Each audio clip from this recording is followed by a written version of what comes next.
네, 안녕하세요. 1월 16일 월요일 새벽 기도회 시작하겠습니다. 기도하겠습니다. 은혜로 오신 우리 아버지, 또 어젯밤에도 평안한 잠을 주시고 새날을 맞았습니다. 하오나 LA 지역의 많은 사람들은 화재로 말미암아 아버지 집을 잃고 참 어려운 가운데 있습니다. 속히 모든 화재가 진압이 되게 하여 주옵시고, 하나님 아버지, 참으로 다시 이렇게 도시 재건에 아버지 일이 일어날 수 있도록 주님 역사하여 주옵시고, 집 잃은 모든 사람들, 생명을 잃은 모든 가족들에게 하나님의 크신 위로로 함께하여 주시기를 원합니다. 하나님 아버지, 또 한국의 상황이 매우 위중한 가운데 있사오니 긍휼을 베풀어 주시고, 하나님의 방법대로, 하나님의 뜻대로 모든 것들이 다 순조롭게 해결될 수 있도록 주님 역사해 주셔서 참으로 한국이 다시 한번 새롭게 우뚝 설 수 있도록 은혜 베풀어 주시기를 원합니다. 연약한 중에 있는 성도들 오늘도 찾아가 주시고 능력의 역사로 치료의 광선을 발하시사 깨끗이 회복되게 하여 주시기를 원합니다. 세계 만방에서 복음을 전하는 우리 모든 선교사님들 오늘도 은혜 장중에 붙잡아 주옵소서. 아버지여, 이 귀한 말씀을 통하여 은혜 나누기 원합니다. 진리의 성령이여 우리를 진리 가운데 인도해 주옵소서. 예수님의 이름으로 기도드리옵나이다. 아멘. 네, 찬송가 542장입니다. 구주 예수 의지함이 542장입니다. 예전 찬송가는 340장입니다. 구주 예수 의지함이.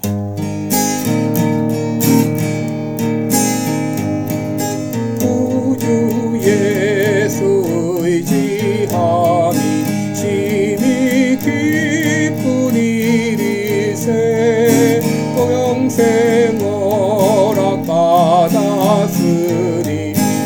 의심할 수 없도다. 예수 믿는 것은 받은 증거 많도다.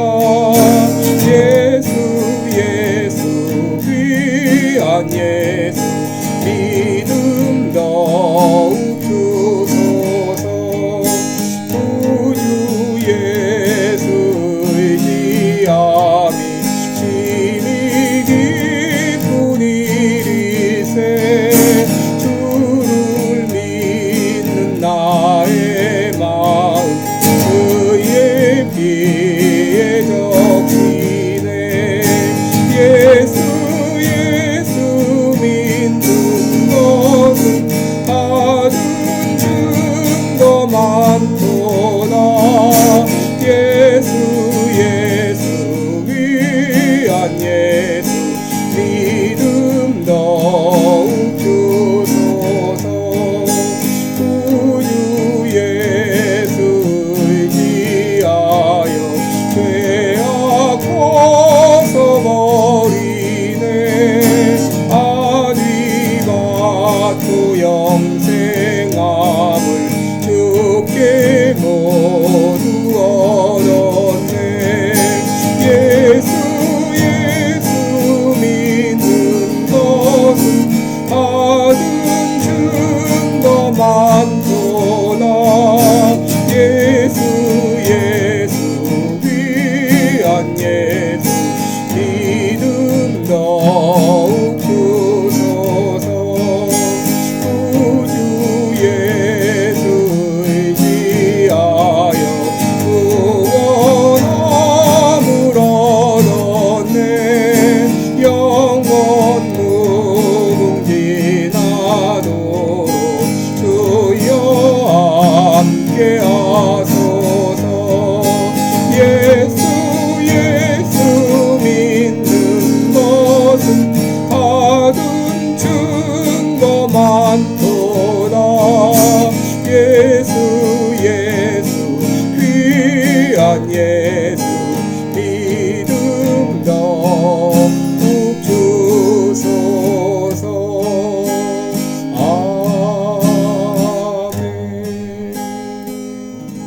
아멘.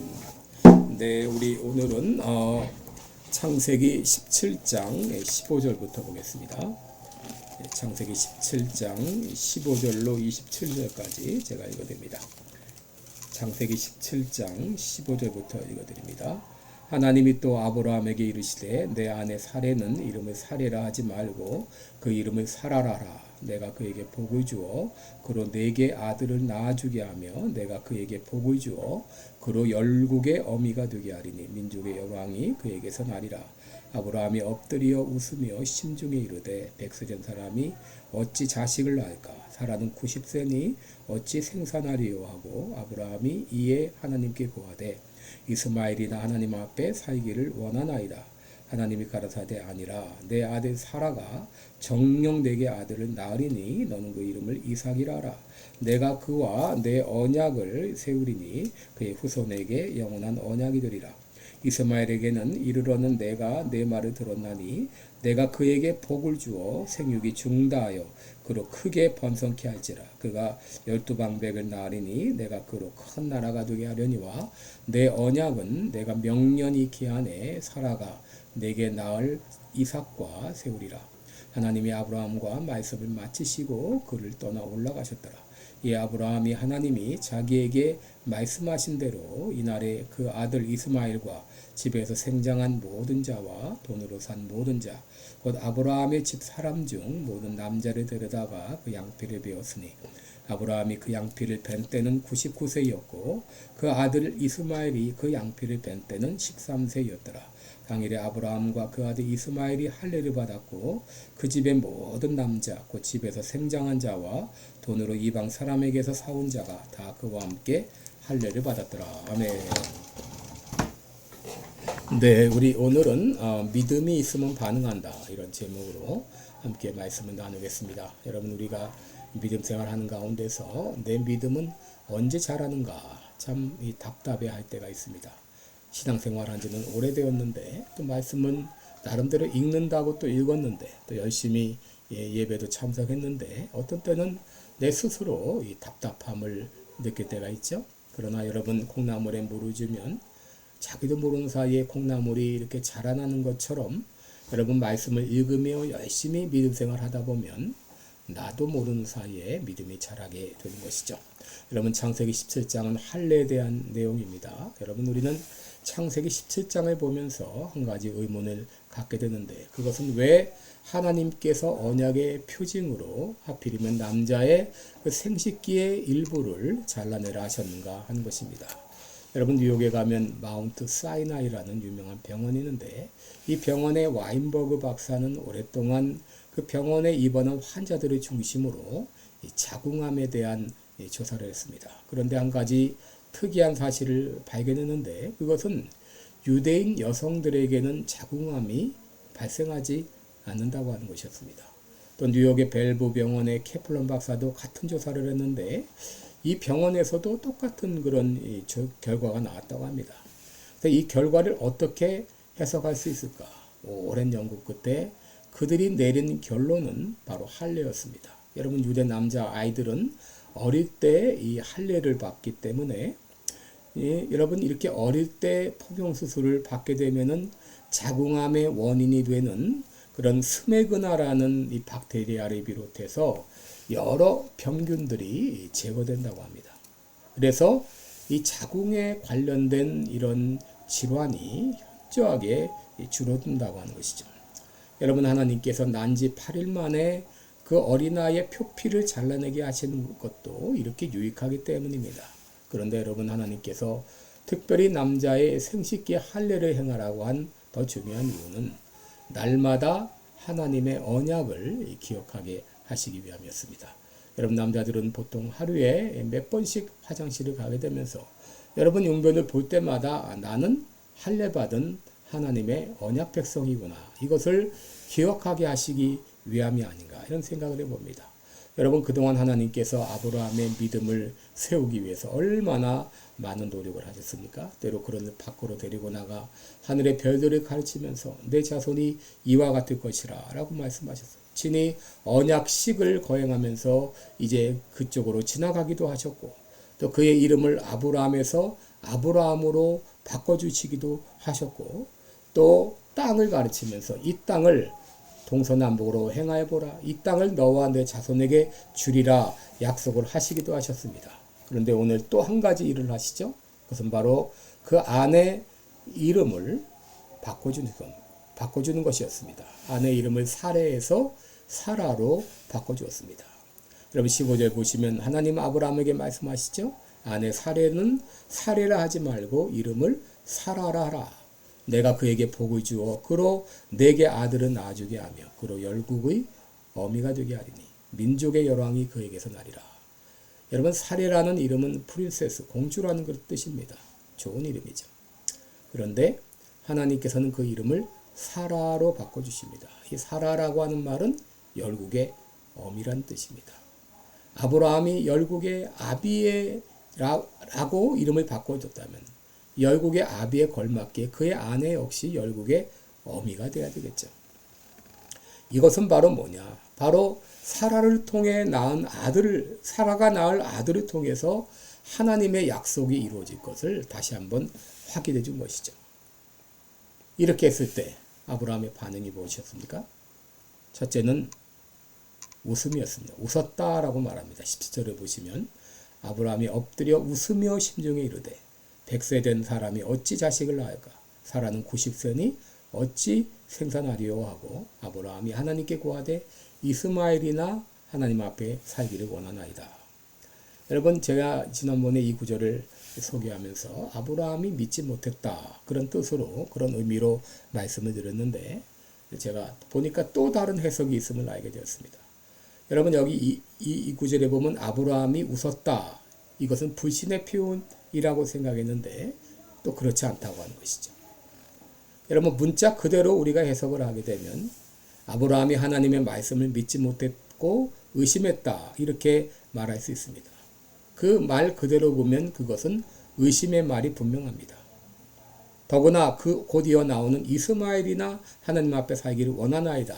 이 말을 통해서 이 말을 문자적으로 보면 의심했다고 하는 것이 분명하죠. 그런데 이 구절에 대한 또 다른 해석이 있는데 그것은 의심의 말이 아니라 놀라움에 대한 반응이라고 하는 것입니다. 인간적으로 도저히 상상할 수 없는 일이 이루어지기에 여기에 놀라운 반응을 보였다는 것이죠. 마치 어떤 사람이 이제 시상식에 참석했는데 자기는 상을 받을 거를 전혀 생각하지 못했는데 바로 최고상의 그 사람의 이름이 불러질 때 그냥 너무나 놀라워서 어쩔 줄 몰라 하지 않습니까? 그동안 아브라함은 하나님을 통해서 사라를 통해 아들을 주신다는 말씀을 들었습니다. 그런데 그것이 언제 어떻게 이루어질지 알지 못했는데 근데 막상 하나님으로부터 구체적인 약속 성취에 대한 말씀을 들었을 때 너무 놀라 웃음으로 표현했다고 하는 것이죠. 아브라함의 웃음에는 이 불신의 의미와 함께 놀라움의 이것이 반응이 뒤섞인 것으로 해석이 됩니다. 99세에 아들을 낳겠다 이 약속은 인간적으로 불가능해 보였지만 인간의 취약성과 하나님의 놀라운 이 기적적인 이 계획을 그가 그런 이해하는 가운데서 그것을 받아들이는 그런 모습이 아닌가 이런 생각을 해봅니다. 이렇게 해석할 때 18절의 말씀이 또 문제가 되죠. 18절에 보면 이스마엘이나 하나님 앞에 살기 원한다. 여러분 이 구절도 어떻게 하는가, 어떻게 해석하는가? 이는 아들 주실 것에 대한 의심이라기보다도 이스마엘도 자기 아들이기 때문에 이스마엘에 대한 애착심을 표현했다. 여기 산다, 이스마엘이나 살기를 원하다. 산다는 말은 차야라는 말인데 이 번성한다, 번영한다 그런 뜻입니다. 이스마엘도 자기 아들이기 때문에 그의 번영에 대한 아브라함의 희망을 표현했다. 그렇게 말할 수 있는데 여러분 물론 아브라함의 마음에 때때로 의심의 그림자가 스쳐가기도 했지만 그러나 오늘 본문의 이 아브라함의 웃음은 하나님의 약속은 불신하는 것은 아니다. 그렇게 해석을 하는 것이죠. 여러분 이 구절을 아브라함이 의심하지 않았다. 그래 해석할 수 있는 가장 강력한 근거는 로마서 4장 19절입니다. 로마서 4장 19절을 보면 그가 100세나 되어 자기 몸에 죽은 것 같음과 사라의 태에 죽은 것 같음을 알고도 믿음이 약해지지 아니하고 믿음이 없어 하나님의 약속을 의심치 않고 믿음이 견고해져서 하나님께 영광을 돌리며 약속하신 그것을 또한 이루실 줄을 능히 확신했다라고 말씀했죠. 사도 바울은 아브라함을 가리켜 믿지 않았다, 믿지 못했다가 아니라 믿었다고 해석을 하고 있습니다. 여러분, 아브라함 자신도 도무지 바랄 수 없는 그런 상황이었지만 하나님의 말씀을 바라고 믿었다는 것이죠. 바로 아브라함이 믿음의 근거를 상황에 두지 않고 현실에 두지 않고 하나님의 말씀에 두었을 때에 그는 믿음을 갖게 되었다. 그래서 본문에서 이 웃었다고 하는 것은 불신의 반응이라기보다도 바로 놀라움의 반응이다. 놀라움으로 이렇게 반응했다라고 말할 수 있습니다. 두 번째, 아브라함의 반응은 순종이었습니다. 여러분 23절 보시면 이에 아브라함이 하나님이 자기에게 말씀하신 대로 그 아들 이스마엘과 그 집에 생장한 모든 자와 돈으로 산 모든 자, 곧 아브라함의 집사람 중 남자를 데려다가 양피를 베었다라고 말했습니다. 아브라함은 하나님의 말씀에 따라서 할례를 시행함으로 믿음으로 반응한 것이죠. 여러분, 그동안 아브라함이 가졌던 인간적 생각이 무엇이죠? 자신은 늙었고 사라의 태는 끊겨서 더 이상 아이를 가질 수 없다는 생각을 했어요. 그런데 하나님께서는 계속해서 말씀하시죠. 사라를 통해서 아들을 줄 것이다. 그리고 이 아브라함은 그 하나님의 약속의 말씀을 믿음으로 받아들였고 순종으로 응답한 것이죠. 그러니까 처음엔 믿지 못하다가 그 다음엔 믿기도 하고 또 의심하기도 하면서 갈등이 이어지다가 어느 순간부터 확고한 믿음의 단계에 가게 된 것이죠. 그리고 열왕기하 5장을 보게 되면 아람의 군대 장관 나아만의 그 문둥병이 고침받는 사건이 나오죠. 나아만은 이 아람의 군대 장관이에요. 또 왕에게 신임받는 존귀한 자였다. 근데 그가 문둥병에 걸렸습니다. 이런 문둥병에 걸리게 되면 그의 인생은 끝나게 되는 것이죠. 가족과 같이 살 수 없고 떨어진 곳에서 홀로 외로이 살다가 죽는 것이죠. 그동안 병을 고치기 위해서 여러 가지 애를 다 써봤을 것입니다. 그래도 낫지 않게 됐는데, 근데 그 집에 이스라엘로부터 잡아온 소녀 여종이 있었죠. 그 소녀 여종이 어느 날 말하기를 우리나라의 선지자가 옆에 계셨으면 고쳤으리라, 이런 말을 하죠. 이 나아만은 지푸라기라도 잡는 심정으로 이제 이스라엘로 가게 됩니다. 가서 이제 엘리사 선지자에게 갔는데 엘리사는 그의 얼굴을 보지도 않고 만나주지도 않고 뭐라고 명령합니까? 요단강에 가서 7번 몸을 씻으라. 나아만은 화가 나서 우리나라에 더 큰 강이 얼마나 많은가? 그냥 가려고 했을 때 같이 따라왔던 종이 이왕 여기까지 왔으니까 한번 그 말씀대로 해보세요. 그 말을 듣고 요단강에 가서 7번 몸을 씻었을 때 몸이 어린아이의 살과 같이 깨끗이 나왔다 그랬습니다. 열왕기하 4장에는 한 선지생도가 죽는 사건이 있는데 이 선지생도는 결혼한 사람이었어요. 그가 죽음으로 그의 아내는 과부가 되었어요.